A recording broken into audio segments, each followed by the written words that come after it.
purpose of this roundtable is to broaden our perspective and deepen our understanding of alternative health. So, what is alternative health? Why do we need it personally and in our community? What are some of the barriers to receiving the health care we need? And how can it become more available? So this is the general topic that I'm thinking we'll cover. And I'm wanting this to be really an exercise as well in listening and opening our minds and coming up with new ideas together as a group mind. So it's an interactive process and we're all learning from each other. And I will make sure that we kind of stay on topic. That's my job as moderator, and that everyone gets a chance to speak. So I'll kind of jump in at different times with maybe some different questions or ideas. But I would like to begin with each one of you introducing yourself with an alternative health therapy that you've used, a good experience that you've had. Just to tell us a little about yourself briefly, just a couple minutes as by way of introduction. So what therapy have you used, or if you don't use a therapy of any, technically, what do you do to keep yourself healthy? Yeah, okay. Yeah, with you. Okay. You got it on? So what I like to do, I find works for me. I like essential oils. I like oregano and On Guard. They're from doTERRA. And I find they really help if I'm feeling like I'm going to be sick. I take a little drop of those in a little water and it seems to help keep off colds for me. And I also like Healing Touch. If I can't sleep, I do Healing Touch to myself and I fall asleep.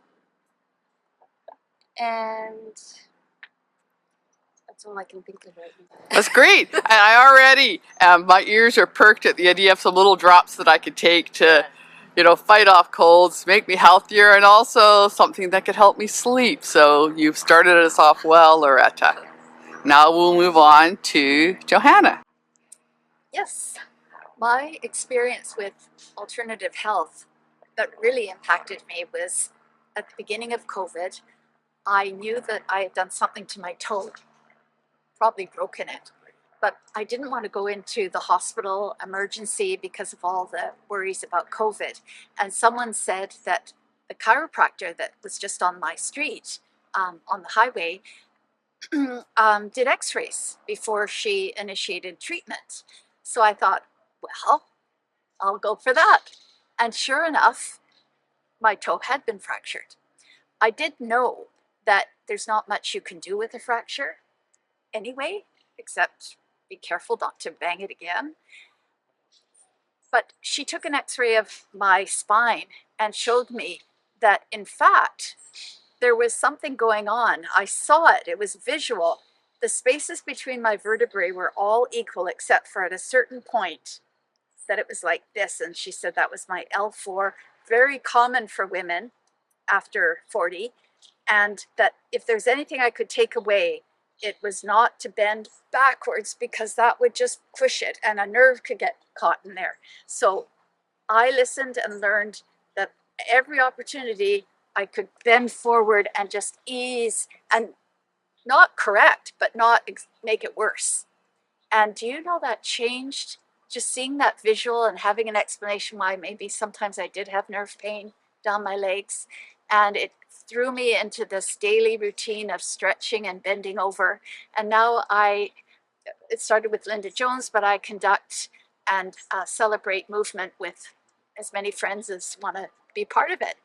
That's great. Thank you, Johanna, for giving us an example, showing us how it can be possible to easily access the health care that you need. There was someone in... I have to say, I had never really done it because of not just skepticism and putting my money where my mouth was. But there was something else that happened in that period of time where I started to trust this practitioner, and I actually felt there was a perfect synchronicity with my timing and her health. See, there, I think that's probably another aspect of it as well that you've given us, that everything fits together and you're able to carry it forward. You learn something that you were able to use. And could you tell us something? Do you have an experience that you could share with us, Pat? Yeah, a few probably, because I've been into alternative medicine and everything for a long time, and I'm trying to narrow it down to just one or two things. So, just in terms of like, first thing that came to mind is homeopathy, and I've used homeopathy for years, and it gets lots of negative feedback or whatever from the conventional medicine, but it has actually worked. And one of the ways I know it works, besides my own experience, is when you give it to pets. And I actually have a cat right now that I'm using alternative things for a wound that my cat has, and it's helping him quite a bit. So there's homeopathy with lots of different things that are used in that. And in terms of viral issues, I drink quite often. I buy organic elderberries from seaweeds, and I make a tea out of those. And elderberries are a natural antiviral rather, not antibiotic, antiviral, and really helped me a lot with any kind of illnesses that I've ever felt in that regard. And then on one last little quick note, just in terms of alternative information, I listen to a lot of things on YouTube now these days that are kind of like a combination of when spiritual meets quantum physics.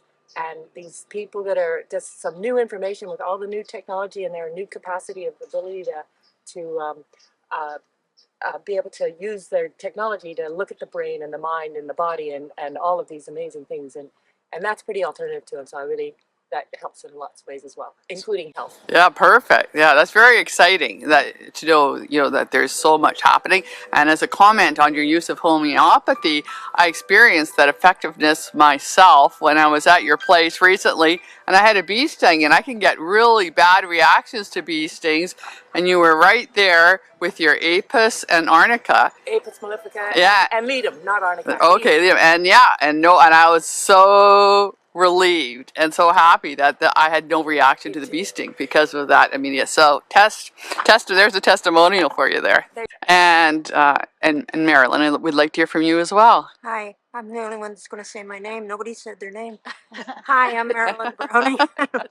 And I've had a lot of health issues all year, one upon another, and not bad, really bad ones. I did have a stroke, which amazingly seemed to fix everything.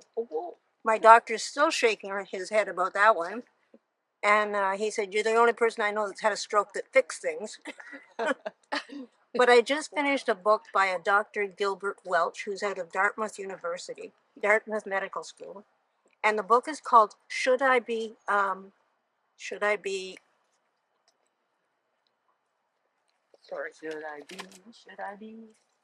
Tested for Cancer? Because he thinks too many people are being tested for cancer that don't need to be tested for cancer. And he really talks a lot about all those big, expensive medical machines we have now, CAT scans, ER, all the MRIs, all those things that are sitting there, that they are being pushed to tell people to have scans, have this, have that, because they're sitting there, these big, expensive machines. His name's Dr. Gilbert Welch. He's out of Dartmouth Medical School. And I found out about him in this book by Malcolm Gladwell, who I love. I'm getting to see him on Thanksgiving. He's at the Writers' Festival in Vancouver. I'm going to go see him. Right. And anyway, Dr. Welch really hoo-hoos all these tests. And he's got a lot of information in his book about studies. And the reason I got involved, why I got into this, was I recently got a letter from BC Cancer saying I have to go due for a mammogram. Well, I was told when I was 60, I'm 73 now, I was told when I was 60, I didn't need another mammogram. So why am I getting this letter? And I have nothing wrong with me, right? And I've talked to several doctors and they're going, "Oh no, you better go get it." Well, because of this book and the book I read, I am not going for a mammogram. Okay, so you've brought up another really interesting point that we'll all keep in mind in regards to this testing, and you've got some very valuable life experience to share with us. Yeah. So thank you for that. And Cynthia, I know you're a very healthy person. I am. I don't take any alternative therapy with the medication or anything. I did start out to study it once, but didn't continue with it for some reason. I have a bottle of vitamins in my bathroom, which I look at every day, but never take one. Um, I, although I got COVID and pneumonia, I rehabilitated. I got well very quickly in a couple of months. So I think that I am very healthy. I attribute that to being a vegan. I think that helps a lot. Um, talking about doing your own sort of medication or your own touching and helping yourself, I've discovered that I can take my foot and when I'm without my shoe and hold my foot like this and press into my arch, and I get air will come out of my, which I'm not doing purposely, it just comes out. And also, if I press my ring finger, I get that same reaction, and it's like releasing. What are you laughing at? Oh, I just think it's so I always find you just phenomenal in so many respects. Yeah, Of course, really, yeah. But it releases tension. It relaxes you. It's like pent up energy, and I do it with all my fingers, and usually the ring finger on the left hand is the biggest, the strongest, and and air comes. I'm not doing that; it comes out automatically, and I just like untrapping energy is what it's like. And same because I've got high arch, I can press on my arch, and my foot sort of bends down, and again I get that same reaction. Thanks, Cynthia. Oh, I was just going to say, it sounds like we're already off on a good foot with you telling us something I don't think we've ever heard before, and so we'll want to hear more about that. Okay. Good. And also, you shone a light on the importance of good diet. Yes. Right? That's sort of integral. So that was brilliant. Thank you. And here, with your therapy that you like, that's worked, your experience, what therapy has worked for you? What's your approach? And she's a practitioner. Yes, and that you could introduce yourself as a practitioner as well. Hi. Thank you for inviting me today, and it was lovely, very spontaneous kind of visit that I saw from Laura this morning, and got the email from Johanna, so thank you. My name's Sarah. I work as a menopause nutritionist and health coach, working with women in menopause, and I work also as a radiation therapist at BC Cancer, so I have a very medical experience for about 30 years working in the medical field. And for as long as I can remember, my heart and soul have been drawn to more alternative kind of health, I guess the word is, like just wellness, alternative wellness for me. And so I've kind of straddled both and really seen that if you don't take care of yourself, what happens. And so I feel that it's as we age, that for especially myself, I found that everything was outside of me before. Like I was always doing things and I was always exploring and adventuring and exploring outside, but I never really explored the inner landscape of myself and my spirituality and just the inner kind of workings of the soul. And so come perimenopause, menopause, get thrown into this kind of journey where it's like, oh, I've got to do something different here. And so I've been able to bring in nutrition and body work and herbs and homeopathy and a whole lot of mindfulness and spirituality that really brings in the whole. And it's not just one thing, it's just like it's not just one thing for each person either. Like it's really what shows up at a specific time. So I wanted to give you that little extra time because you're a practitioner, and as you say, you straddle both fields through traditional and the Western medicine. And with everything that has been said about, your various approaches and what we do in our life, I'd like to open up the discussion on the possibilities of integrating alternative and traditional, and how do we know when to use what, and what are the benefits of accessing both. So would anyone like to, so how this works is you can respond and then ask each other questions, and it can be a discussion amongst all of you. I'll pull the camera back a little bit, and we'll just catch, whatever people are wanting to talk about. Paragraph out of this book? Yes, of course. Mammography is not a form of medical treatment where doctors are justified in going to heroic lengths on behalf of their patients. Mammography is a form of medical screening. It is supposed to exclude the healthy so that more time and attention can be given to the sick. Okay, so you clarified there the purpose of the medical testing. And can you respond to that? Because you have some experience with cancer and dealing with cancer. And I do. I think that there's a danger of over-screening, and that um, there they, there's a lot of false positives that are found that create a lot of stress and anxiety.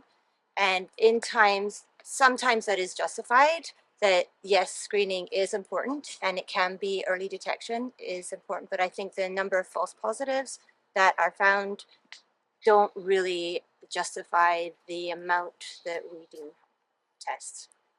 Yeah. And that was brought up in that book I Right. kind of told you about, Dr. Welch's right, book. right, yeah, just jump in. I just like to say I actually went through that experience a number of years ago, where I was told that the likelihood of this little lump was cancer was 90%. By the time I was in early August, something. By the time I got in, it was like a month and a half later. My whole last part of my summer was very super frazzed out, and by the time I got into Vancouver, the doctor said it's more like less than 25%, and they did the test there and found nothing. So it was a very extremely, you think your life is going to completely change. So it is a thing about that over testing business. Is a challenge. It's hard. Yeah. Hard call though sometimes. It is, yeah. For Right, sure. so is there an importance in, maybe someone could talk about how we can develop a sense of our own health, so that we know how to balance what the doctors are telling us with our own sense of our, physical well-being, or other resources that we might have. Does anyone have, yes, Loretta? Well, what comes up for me is that we should check our breasts and pay attention to our bodies. I'm a person that gets cysts or lumps, so I believe that I should get mammograms, and I've met people that it saved their lives. So it's really a hard one, but I also do healing touch to myself there, and I believe that the energy helps cysts go. I really believe that. So I think we can do things to prevent. Thank you, Loretta, for sharing that, because it just made me think of that we need to see our bodies as healthy, like our breast health. Like, we're not kind of looking for disease, we're actually visualizing healthy breasts, and that our breasts are not to be terrified. That we can't be terrified of what is going to happen when that's the future, right? You kind of don't want to be stressing all the time, and that's not good for you either. So focusing on the health of your breasts and knowing that, being intuitive and checking in, right? And I think some people get more cysts and they're not bad.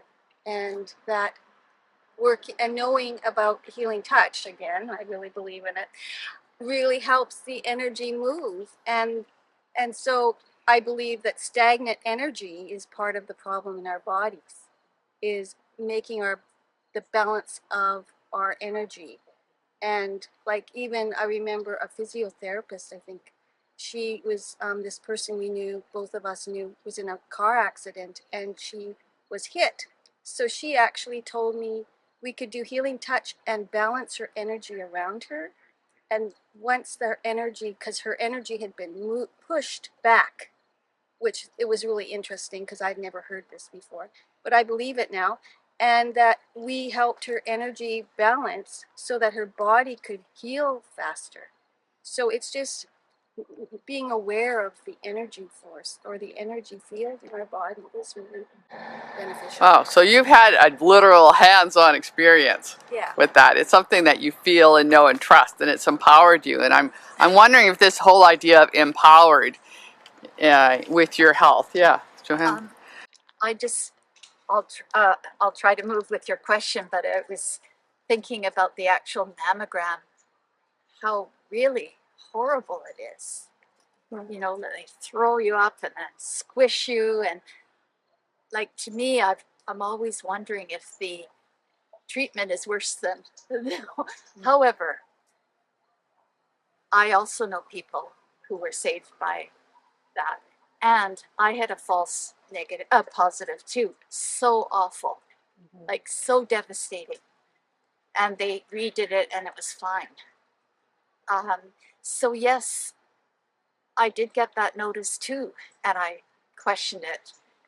And then I thought, like you were saying, Loretta, you know, I want to be healthy, and why I better, and I did. But one thing people don't know, which they don't tell you when you get a mammogram, that to protect your throat, there's Right. there's a little thyroid, because I have thyroidism, and so you can get you have to ask for it, but you get them to put that on, and that'll protect the radiation to go into your thyroid, and I think that's very beneficial to know.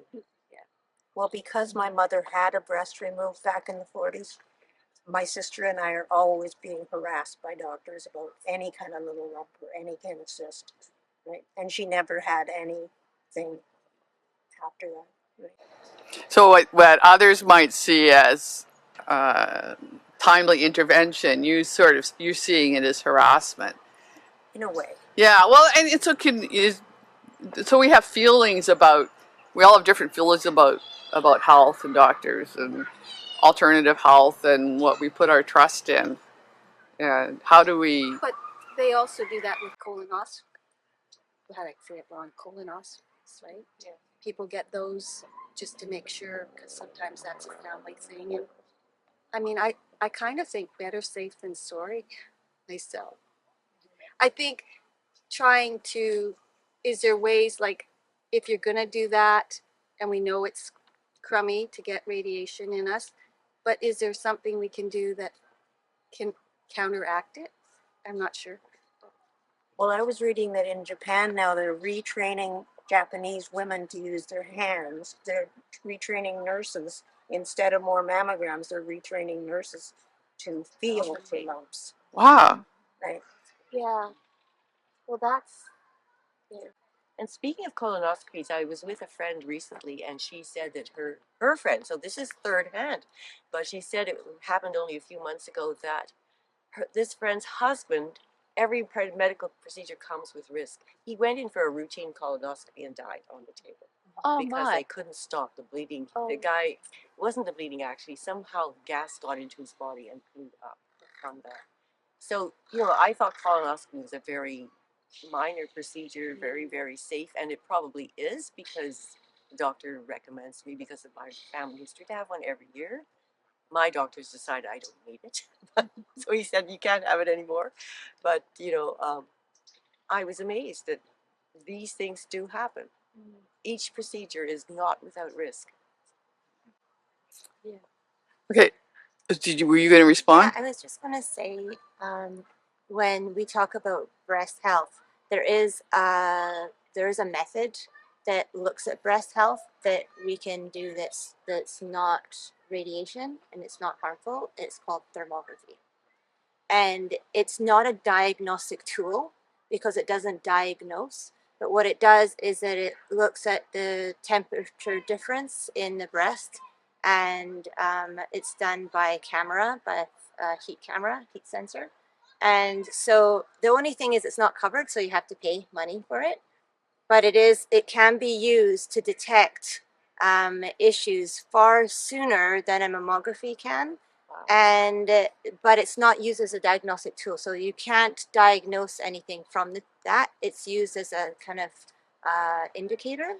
And then if the doctor that was doing the colon or the thermography had some concerns with it's all on temperature changes, like temperature changes throughout the breast tissue, then they would recommend a mammography for screening. So there is something that we can do, and also our just the way that we live our life and the way that we manage our stress, the way that we think. And so there's so much that we can do to take autonomy of our bodies, because I feel that when you get on that wheel in the medical system, the control for holding your own autonomy and your own voice is very difficult to kind of keep, because you're just on a wheel, this wheel of treatments. It's really interesting to kind of see where's your own autonomy when you have the decisions to make.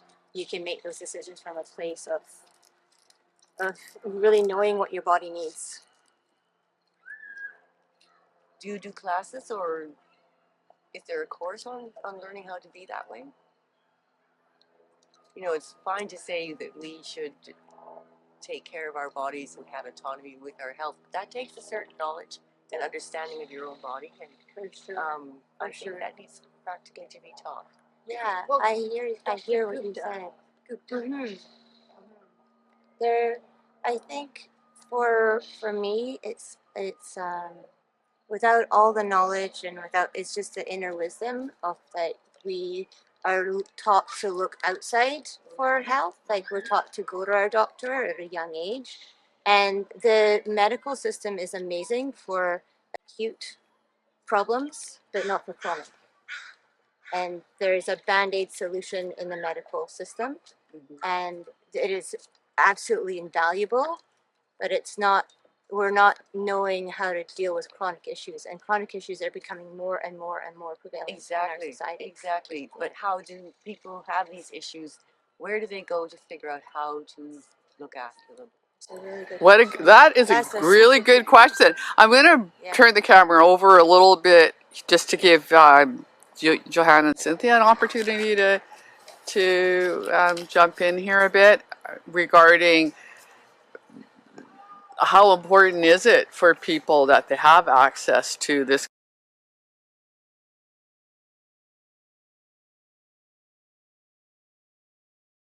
Yeah, no, there are.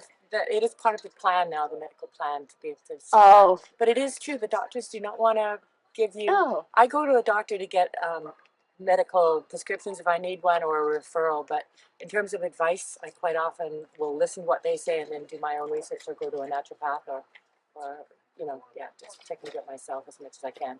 Books. Before I eat this, do you want to take a picture? It's. I don't know if you want. Oh, okay. Okay. This is a chickpea crepe. It's called a socca. They make it in France and in the Middle East and in Italy, and it's completely vegetarian, very quick to make, very cheap. And I don't know why other people don't have this as a bread substitute.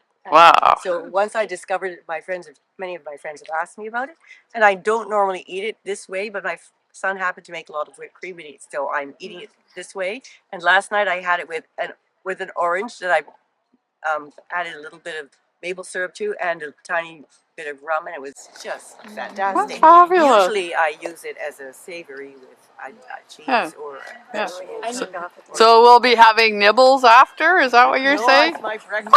That's perfect. I love that. Like right there, we have all different ways of keeping yourself healthy, and I can see there's a real range between sort of the do-it-yourself approach and wanting to empower yourself and checking these out for yourself, and then also when do you actually need that person, when do you need the help, when you need the support. And that might be true for everyone in the community. Do you think there's just that range of? But talking about diet and like gluten-free, that has been a total difference in my life, being gluten-free. Like I was so tired as a child. I always went to the doctor because I was tired. I did have iron deficiency, but since I'm not eating gluten, I'm not as, if I do eat gluten, I'm like, I need a nap. So gluten really has changed my life. And I think there's a lot of people in denial about gluten. I developed type 1 diabetes when I was 50. Maybe it was related to menopause. But as I stabilized my blood sugar, I realized I probably have had this or beginnings of it for a long time. And I was never tested for it, even though my younger sister got it when she was 19. So, you know, this thorough assessment is what I'm really, I mean, it was part of my training as a nurse. And I just love that attention to ask open-ended questions and discover, you know, like you may not have known that you were gluten allergic, but some of the things you say, like tiredness and certain times of the day, and that was the same with the diabetes. Like at 2 o'clock, I was definitely tired. And it impacted, you know, how I thought about my work and what I needed to do. And yeah, once I got it under control, Well, I was brought up in a dairy farm and I had a rash all my life. And I stopped drinking milk and the rash went away. Nobody ever diagnosed it for anything. Right? I just stopped drinking milk and the rash went away. Yeah. And I'm not lactose intolerant. I mean, it doesn't affect me in any other way. So, Really interesting. So we need access to information. We need, you know, we need to know what actually is our situation, what do our bodies need, and getting that through the right kind of testing or questionnaires, or just even talking and learning from other people. Oh, this is your situation. Maybe that's my situation as well. So there's all these various levels. Yeah. may I just Yes. quickly say that we take better care of our cars, taking them for tune-ups and regular maintenance. Why can't the healthcare system give us access to a tune-up every now and then, a wellness check? that'd be great. And make the connection when we say, I had to argue for months about the fact that I couldn't swallow and I couldn't eat properly. I argued for months and nobody would listen to me. You know, until I got down to 98 pounds. And then finally somebody said, you're losing a lot of weight. And I said, I've told you for months, I can't eat properly. Right? Would anybody like the name of that book I was talking about? But Marilyn, it's very interesting that nobody in the medical profession ever, since you were a kid, even suggested that you might be allergic to milk. Well, lactose intolerance wasn't a big deal 50 years ago. Yes, but not necessarily lactose intolerance, but actually allergic to milk. Yeah. Yeah. Yeah, because nobody did. Nobody made the I didn't even make the connection, you know? So. I saw in my public health role that sometimes the babies with colic, their mums actually had a milk allergy and all those histamines were going in the milk. Yeah. It is significant. And of course, because I said my mother had a breast removed, I was never breastfed. So I was drinking cow's milk from day one. That could be part of it. But, that was really interesting talk, guys. I was really interested in what you said and what you were saying about the connecting the dots between doctors not listening and making connections between my toe hurts, therefore why do I have an earache? Right? So what turned out to be the problem with the swallowing? Well, they kept saying it's reflux, and I said, no, I don't have reflux, which to me was bile and heartburn. That's what everybody thinks reflux is. And reflux. So they ended up doing another, you know, they had to go in for some kind of swallowing test, and they said, yes, you do have some kind of obstruction in your esophagus, but it wasn't anything worth like operating on or anything like that. So that was good. I think it was gluten, believe it or not. I find that when I eat bread, I have that problem. It kind of stops halfway down and doesn't want to go any farther.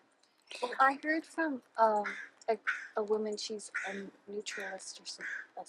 Sorry, I don't know her credentials, but she said that gluten goes down and it gets stuck around here. Mm-hmm. And to everybody, she said, but some people tolerate it or not, they seem to not be bothered. Well, this has been recent. you know, but it's always bread and it gets stuck like right there. So we've talked a lot about things, different physical things and reasons and causes for what's happening in our body, and maybe we could wrap up with one more question about what do you think is there a mind-body connection? Is there a connection between how we're feeling in our lives and feeling about ourselves to what we are, what is evidenced in our body? Well, I have to say, this woman that I knew, she had her son. He went and he put the gas or propane tank. He changed the propane tank, put one downstairs and the other one on when she was away. And then it was, I don't know how long after that, he had put the gas or propane downstairs. He put the light switch on and it blew the house up. So all his skin got burnt. And it was like 7 years later, she got breast cancer. And I really think that tragic really can affect, like, our heart affects, I think that emotion affects us. Strong emotions, yeah. Well, trauma is Trauma. trauma's amazing too. So would it be worthwhile in general in our communities to think about stress relief in just that it's built into our communities and our interactions and just how we do things in general, and that we're all feeling a little more cared for, and that it's easier for us to have boundaries about things, and we also feel more free. I think, though, the sad thing is you ask somebody if you can help them, and oh no, I don't need help. So it's almost like you got to teach people how to accept help. There's a lot of people that, oh no, I don't need any help. Well, I have no doubt that. I mean, it was funny when I was 19. I remember going to the beach in Mexico, and I was writing a poem about the mind-body connection, and there was just this feeling that the mind body are connected, and we can't separate either from the we're not just different parts, we are a whole. And now, being in my 50s and coming back to that, and working with clients where I do work a lot on mindset and aware of the trauma and how we hold that in our bodies. And so the emotions that we've had get stored in our bodies, in our energetic field, and the thought that we're not good enough, the thought that we have to please others, so that we're always putting people before ourselves, that we're not heard if we have something going on. And so there's all these beliefs that we have internalized, and that they're stored. They're actually matter that's stored in our bodies. It's energy that's stored in our bodies.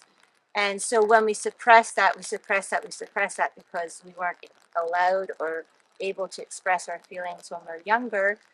And so now it all comes out. And that's what I feel, that menopause is so incredible stage, because it's really allowing women to listen to what is going on in their bodies, see how they've lived their life, and learning to create that new awareness of their mind, their thoughts, how that affects them, and how to kind of step into a different version of yourself and not believe the thoughts that we have about ourselves, because we're so much more than what we've ever even.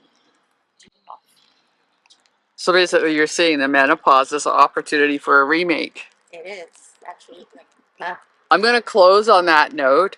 I would like us all to reflect on what something new, a new feeling, a new sense of what we share with each other in terms of our experiences here, and opportunities in the future to explore some different avenues and to think positively about connections and how we would like our healthcare to develop for ourselves and also in our community. And I've learned a lot, and I hope you have as well. So thank you very much.